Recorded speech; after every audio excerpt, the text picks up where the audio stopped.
up, everybody? How's it been hanging? Let's see. I had that last video I posted. You had that was actually a couple of weeks ago. And just got around to processing it and posting it. But yeah, the landing gear. And I'll tell you what, that pissed me off, man. I even had a spotter on that, too. Hey, I'm just fucking around. I got a new phone. I got a new phone.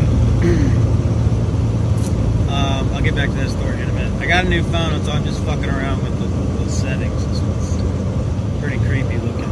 But I got a cat phone. It's a Caterpillar. AKA Cat. It's the Cat SR31, and it's a badass fucking phone, man. It's military grade, shock-proof, waterproof, not water resistant, waterproof up to 6 feet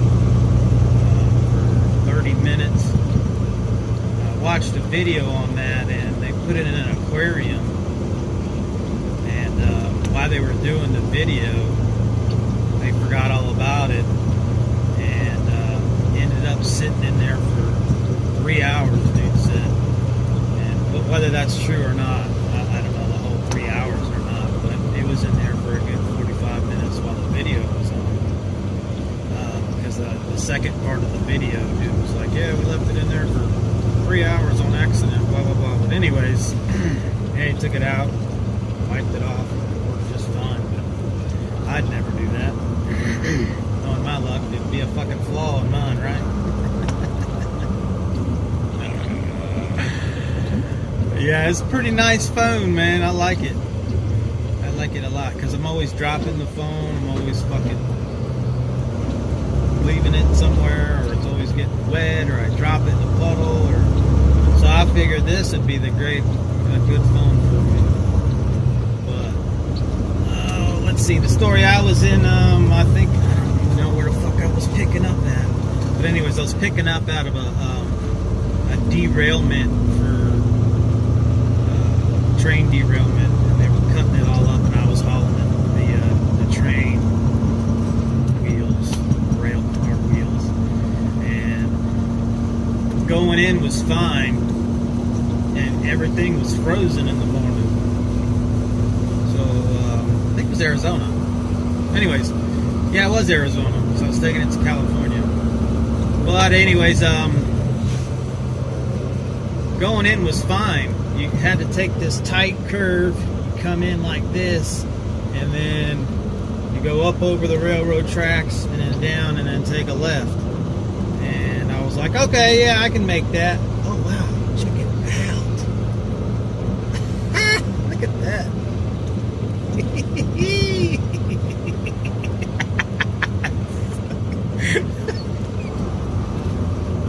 That's fucking crazy. And so I got loaded, 14 of them, and coming out, everything was thawed out. It was a different story.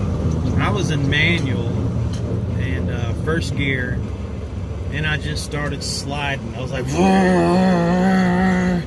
but I didn't let off, accelerator. You can, or you're gonna bog down. So I made that turn, and I come out like this, and then it goes up and over, but you have to hug the right side, and that's the part I didn't think about going in and coming back out. Or else I would have said, I don't think I'll be able to make this, and I'd have had to call my boss and be like, hey, what do you want me to do? I might rip off the landing gear. So I was already loaded, chained down, I was coming out, it was muddy, slipping and sliding everywhere, first gear, just bogged it, and you had to hug that right because of that, there was a ditch on that left side that curved over like this. So basically it went up, my steer tire went over the railroad tracks where there was no dirt, I believe, no gravel, and then my fucking drive tire tires went over it, and I started to go this way because that's what I planned on doing, but it wasn't enough. And as soon as my fucking drive tires dropped, my fucking landing gear, the pad hit it, and it just ripped the pad right off, man, and bent that motherfucker back, man. And I was like, God damn. I got out of there, man. I was just shamed. You know, over 16 years of driving, I ain't never, ever done some shit like that. I was a little mad at myself. But,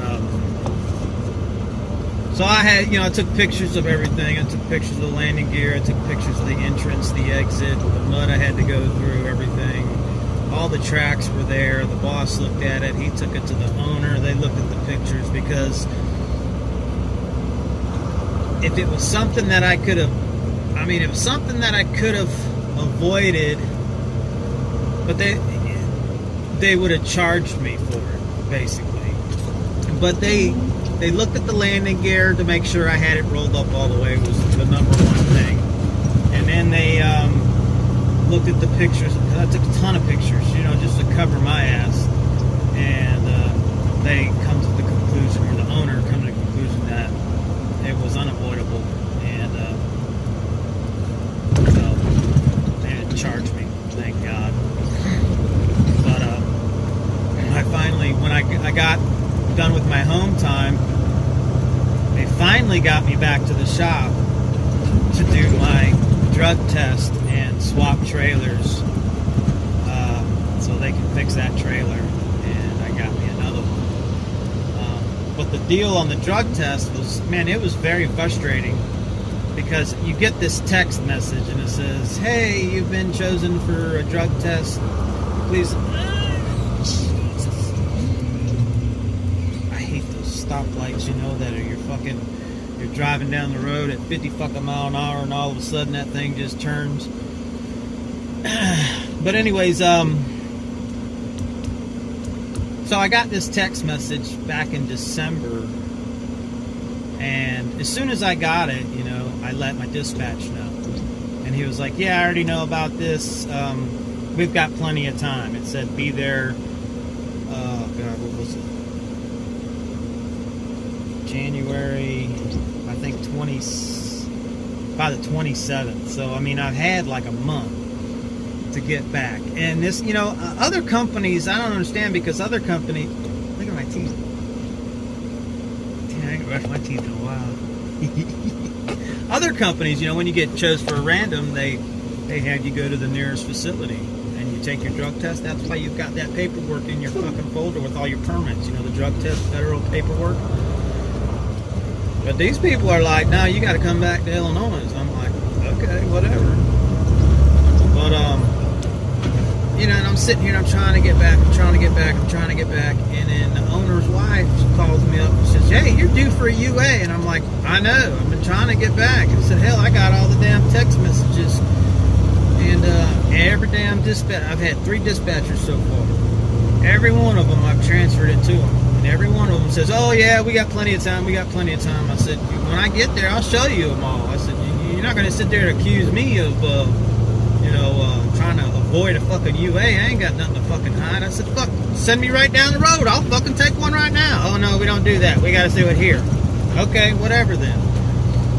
And, so I got a load going down to Florida, and then I was like, shit, I'm close to home. So I asked my dispatcher, I was like, hey man, I'm close to the house. How about, what the hell's going on with my damn, where is it counting down? Anyways, I was like, hell, I'm close to the house. Drop this load off. How about I just go to the house, you know, get me a load going to South Carolina, and I go home, and then you can get me a load going to Illinois. And he talked it over with the owner, I guess, and he's like, yeah, that's fine. So anyways, long story short, I finally ended up getting back to the shop, dropped that trailer off, took my UA, got new tarps, 4-foot tarps and 8-foot tarps, got me some extra straps, got me a chain for the fucking snow chain for the trailer. When I did Donner's Pass, I only had one snow chain on the trailer. But Okay, well, I figured out why it was counting down. The video cut off. I was like, what the fuck? You hit the settings and it's got a video duration. So mine was on set. It was default was set at 10 minutes or whatever it was. So I put no limit. I haven't taken a video with this. Well, yeah, I have. The other one. No, I didn't. Yes, I did. I took it with the other one, but it was short. It was only a 3-minute video, so I didn't even notice the thing counting down before, you know. But anyways, so I got this new trailer. The only thing they had was a step deck, but I fucking love this trailer, man. I'll have to get out later. Shit, yeah, fucking heartburn. I'll have to get out later and show you the trailer. It's nice. It's got these sliding deals for your straps, because normally, like on a flatbed, you would hook it underneath. This one got these little aluminum deals that the strap slides into, and this little lip that slides down to stop the strap from falling out if it's loose. I was like, hell yeah! It's just the shit. I love it. I like it a lot, a lot, a lot. But right now I'm hauling. That was pretty cool too. I'm hauling a 18 bags of mineral shit they use at a steel plant. So it's going to Columbus, Mississippi.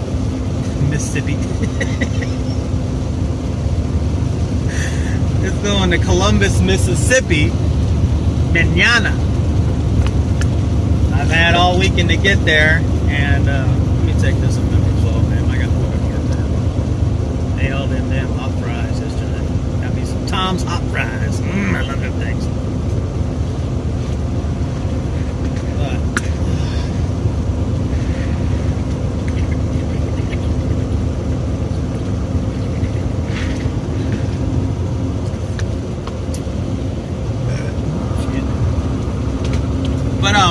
Had all weekend to get there, so I've been taking my time because I'm using my recap, because I normally don't take a 34. I'll just use my recap so I can just keep running. So I didn't want to only drive, you know, a couple of hours on Sunday, and then that Sunday the next week roll around and I only have so and so hours. You know what I'm saying? So, but I pulled into a Love's last night. The whole point of pulling into this Love's last night was to let my tires cool down all night long, you know, just get them as cold as possible, roll into the tire pass, because I've got like 3 or 4 tire passes on my Love's card. They like send it to me once a month, man. I don't even fuel there. They just send me a notification saying, hey, you got this long to use a tire pass. I was like, cool.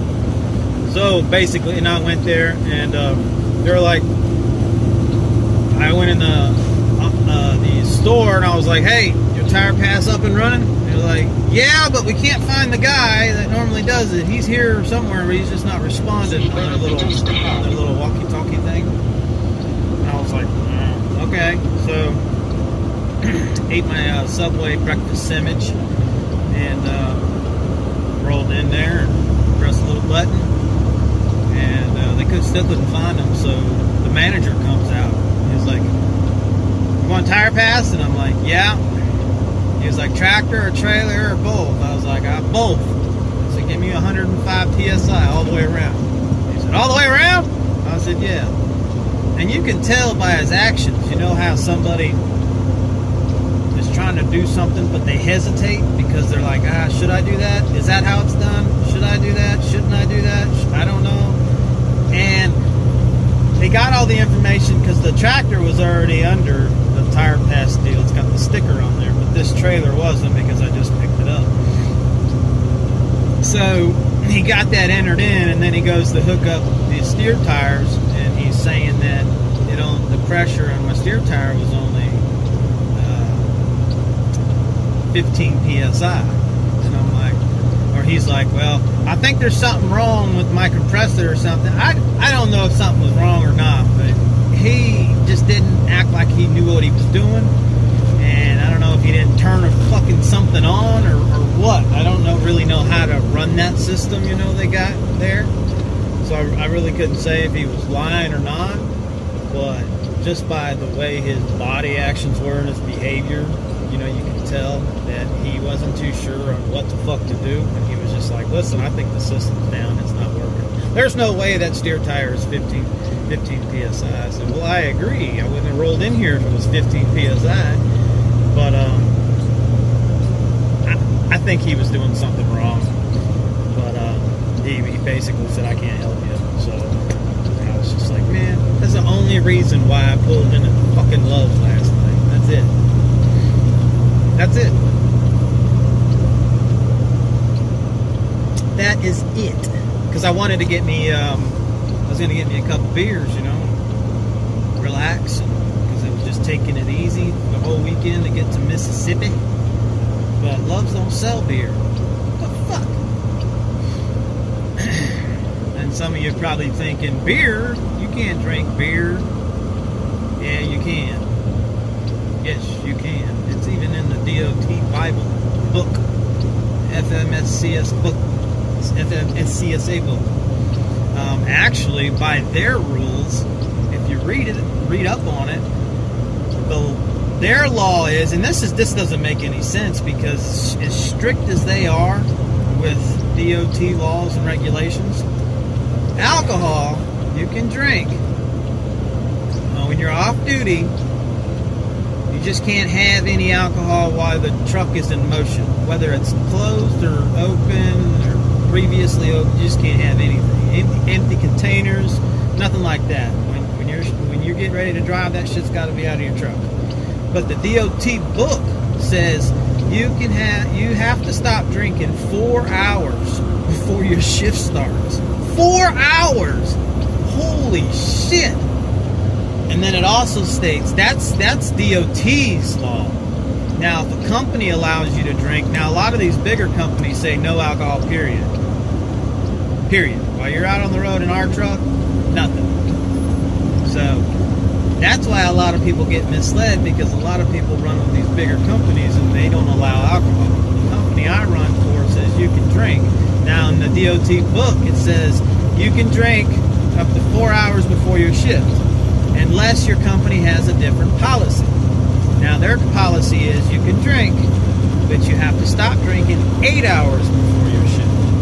So I had plenty of time last night. I pulled in yesterday probably about 3 o'clock, and I wasn't going to look at starting up until about 6. It's like I said, there was really no hurry. And so that's the only reason why I pulled in, is because of the tire pass. And I was like, oh, give me some beer. Give me a couple beers, relax, watch some TV, sell beer. So, yeah, there's that. Other than that, man, just been chilling.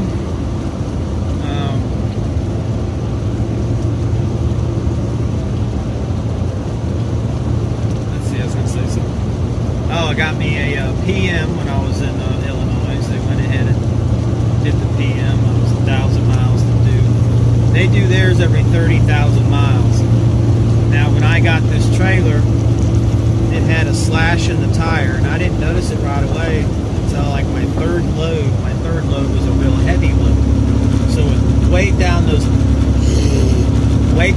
tires a little bit, and you can see the gash in it. And I was like, oh shit, I better go get that fixed. I called my driver manager, and he was like, yeah, just stop by somewhere and get you a tire and give me a call for payment. And I was like, okay. So I pulled in this Pilot.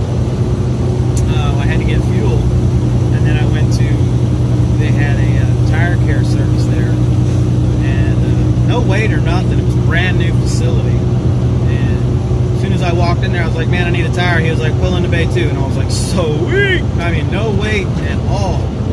So I pulled in, right, and they're working on the tire, so I'm in the shop, or in the little waiting area, and I'm talking to the guys like, hey man, listen, let me ask you a few questions. So I thought about about purchasing my own truck. It's always been a goal of mine, I guess you could say, because what I want to do is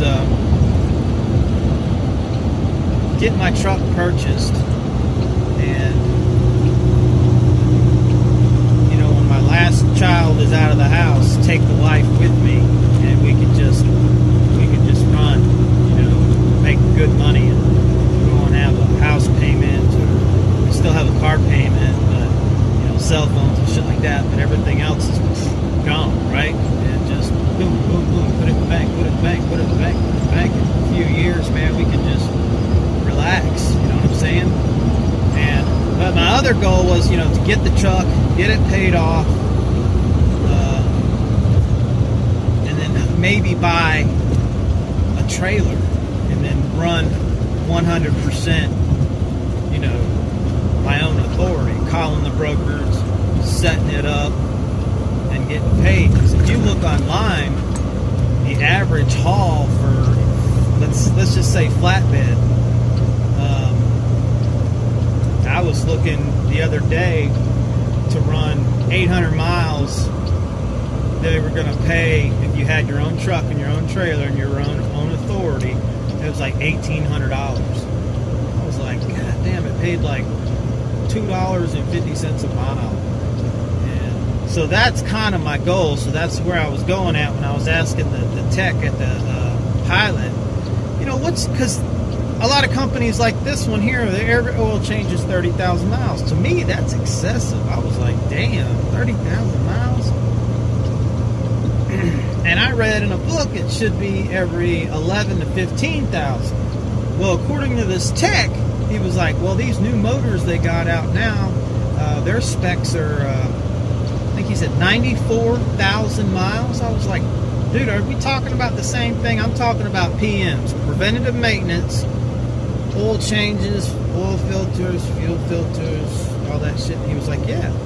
It was like the Cummins engine. He's like, their specs are fucking like 80 or 90,000 miles. I was like, that doesn't sound right.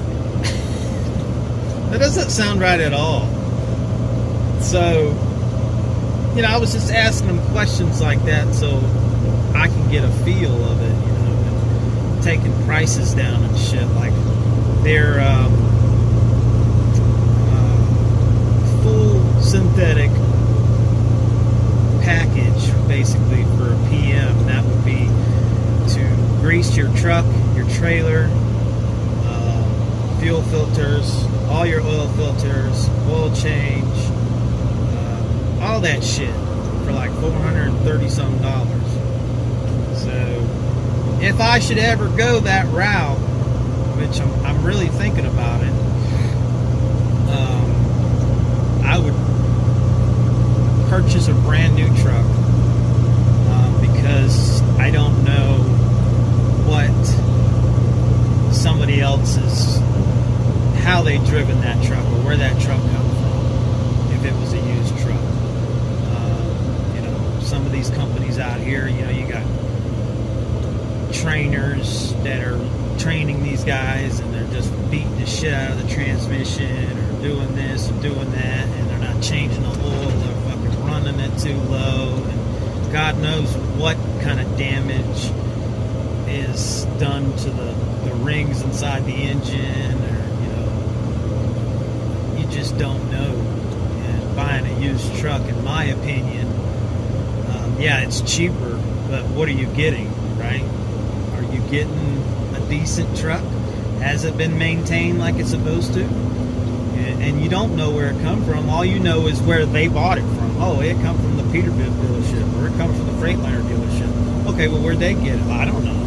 Like, you can't tell me where it come from. Did it come from, a place like Stevens Transport, where they fucking, they trade them in at 400, 500,000 miles, but there's a lot of students at Stevens Transport that don't know how to drive, and that's how they learn how to drive.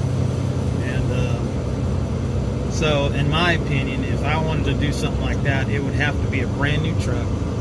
This way I know I'm starting out fresh. Motor, transmission, suspension, everything. I'll maintain it, every 15 to 20,000 miles. I'll change the oil and do not me personally, but I'll take it and get it PM'd every 15 to 20,000 miles. This way, when I know it hits 500,000 miles, I know it's going to last another 500,000, maybe more, because I've been taking care of that fucking truck. So I don't even know what I don't even know where the fuck I got off at talking. But that's kind of my goal I want to achieve. I would love to be my own authority, because think about it. You got your truck, you got your trailer, they're all paid off for. You're calling brokers, you're going wherever you want to go. Your loved ones with you, and you want to take a couple of weeks off and get a load down to California or Florida or wherever, and be like, yeah, you ain't got to answer to nobody, Yeah, you're gonna learn. Brokers are gonna get your number and stuff. Be like, hey, I got this awesome load for you. And if they call you, be like, nah, I'm taking a week or two off. Me and my wife are just gonna chill out here by the beach, get a motel, and we'll give you a call when we're ready to roll. That's how it fucking works, man. That's what I want. That would be the shit. Be your own authority. And if you go on Trucker Path, is it the Trucker Loads? That's one of them you can go on, and you can pick, you can pick your whatever trailer you're pulling, and then you can also pick how many deadhead miles you want, because you don't get paid for that. And then you can pick long haul, short haul, fully loaded trailer, which would be FTL, or LTL would be light trailer load. Tarps or no tarps, depending on if it's a flatbed or not. I'm not sure what I'm gonna do yet if I go that route. But the prices are astounding. You're just like, wow. And then they also, down at the bottom, you hit the little question mark. It tells you the credit score. Basically, low being good, high being bad, medium being I don't know if I should go with them or not, because they might pay and they might not. And here's the key. It tells you down there at the bottom, a lot of them have, I think it's like 20 to 31 days to pay you. Yeah. So that's the key right there, because to get started, for me, in my head, to get started on something like that, you would have to have a money cushion, to run off of. You would need fuel, you would need food money, maintenance, all that shit saved up until you start doing those loads. Until you start doing those loads, and that 30 days rolls around, and then it just keeps coming and coming, and before you know it, you've got $1,000, $18,000, or $1,800 coming in for each load, or whatever it pays. But if you go on there and look, man, it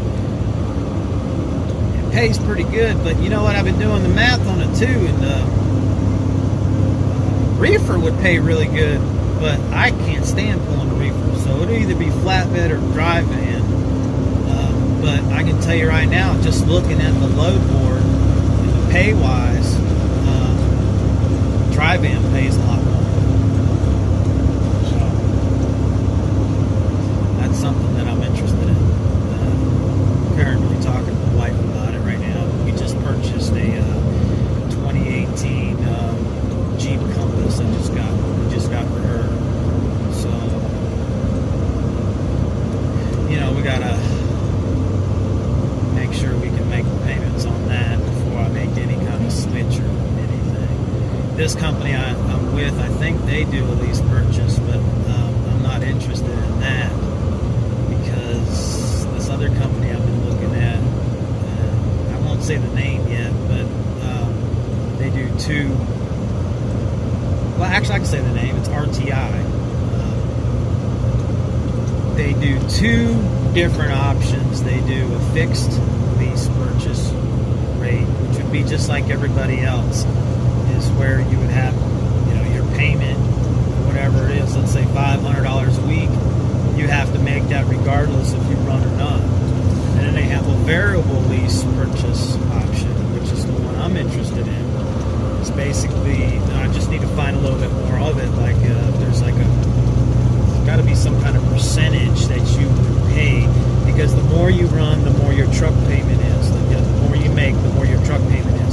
good in a way because it would pay your truck off faster. The other good thing about it is, let's say I wanted to go home for a week. Let's say I wanted to go home for 2 weeks. I could do that there. And if I didn't make any money that week, I don't have a truck payment that week. And with the variable option, lease purchase option, that route, the whole term of your lease, you have bumper-to-bumper warranty for the whole term. Everything is covered. They will cover everything. We're talking PMs and everything, man. So everything is going into your pocket. For you to save up or do whatever, my option would be to save it up. Be smart. Save it up. Take advantage of that niceness they're doing, you know. And yeah, save everything up. So when it's yours, boom, you've got a bank already for anything. You know, you got your maintenance fund, you got your fuel fund, all that shit. And you'd still, you know, you'd have to make your truck payment and your fuel surcharge. You got to pay for a certain amount of fuel working with them. And of course, your insurance on your rig. Of course, your plates, your permits, and shit like that. But that's the option I want to go. I would love to give it a try, but it's a little nerve-wracking because you just don't fucking know, you know, what the economy is going to do, whether freight's going to go down or it's just going to go fucking skyrocket. You got loads constantly, you know, you can't run fucking fast enough. But all their trucks come with APUs.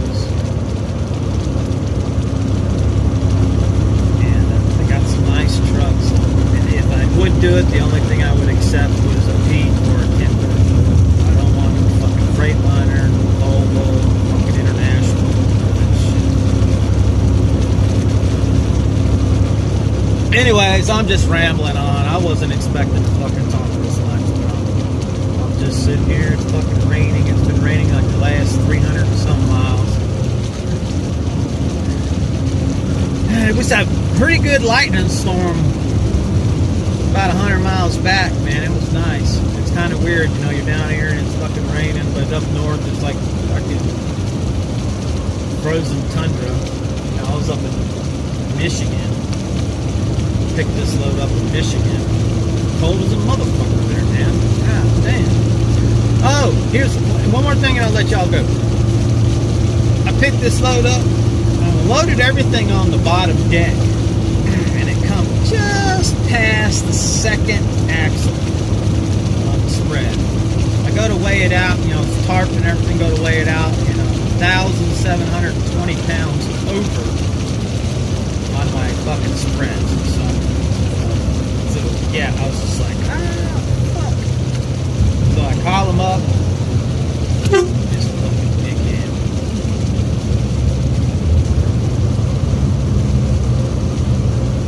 So I call up my driver manager and shit. I'm like, listen, man, you know, this is not overweight. I let my dispatch know, and then I let the driver or the dispatch manager know, which he's not in the United States. He's in Europe. And so he wanted me to send him a picture of the CAT scale. I sent him a picture. Cross the border, entering Alabama. Ooh, we're in Alabama, y'all. Alabama. And Roxy, we're in Alabama. But anyways, they had called the broker had called the company and said, somebody will be there tomorrow morning at 6 o'clock. Tell your driver to be there tomorrow morning at 6 o'clock and they will adjust that load. So basically I was like, fuck, man, I don't want to untarp this whole son of a bitch just to move 2 pallets. So what I did, because I used my steel tarps because all I needed was 4-foot drops because they're just bags of minerals. So unbuckled the back part for the 2 pallets, unstrapped it, I moved it to the top deck. I re-tarped the back, just tucked it in. There's a lot of overhang, but I just tucked it in. And then I took one of my 8-foot drops and I rolled it out across all the other tarp. And then I just peeled it, folded it back like this, and put it over it, and then re-rolled up the excess, and and then right there where the step deck goes like this, there was a gap because I got my boards, my dunnage there. So there's a gap there, so I just chucked it down in that fucking space, the leftover tarp after I rolled it up. Tucked it down there, stuck a little 2-inch fucking ratchet strap in there, fucking, you know, made it nice and secure so it wouldn't flop out everywhere. And then bungeed that fucker shit down, and then I'll show you guys when I'll add it to this video. This is gonna be a long fucking video, but I'll show you guys because I still gotta show you the trailer. I'll show you when I pull over. But yeah, it worked out great, man. I was fucking in and out within like 30 minutes. It was just nice because I was sitting there pondering, man, before I went to sleep. I was like, God, there's got to be a fucking way. I even went in to see if they had just one of those fucking big blue tarps I could just roll over it real quick, you know, and fucking. I was just willing to do anything besides untarp that shit and then retarp it. But yeah, it worked out really well. But anyways, I'm gonna cut this video short because I still gotta take a shoot of the damn trailer, and I'll show you what I did on that top deck. And I don't want this video to run too long. It's about 26 minutes now, plus 10 minutes the other one, plus probably another 5 minutes there. Jesus Christ, man, we're looking at like 45 fucking minute video. But anyways, we'll let you go for now, and we'll talk to y'all later. All right, what's up, everybody? This is gonna be real quick. This is the trailer I got. It is a step deck, and I got the toolboxes, one on each side. I pulled these 2 pallets, is the one I was telling you about. My dog there. So I put them up here, and this is what I did with the excess tarp. Is just kind of rolled it up, stuck it down there, and put that 2-inch fucking strap on there. But like I said, I got toolboxes on both sides. I fucking love it. It's a nice trailer. And then this side, well, Jesus, look at this fucking shit. Oh, it's coming out. It's because it's all that excess tarp that's sitting in there because I had to just fold it up. But let me show you these are the strap things I was telling you about. They were sliding. I went through a bunch of shit. I gotta beat it. But your strap goes in here like that. They're really nice. Really nice. Oh, where'd my dog go? Hey, baby, what are you doing? What the fuck are you eating? God. All right, everybody. So, yeah, that's my trailer. I love it. And it is raining.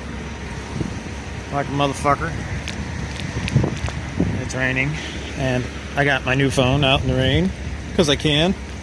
I'll talk to you later.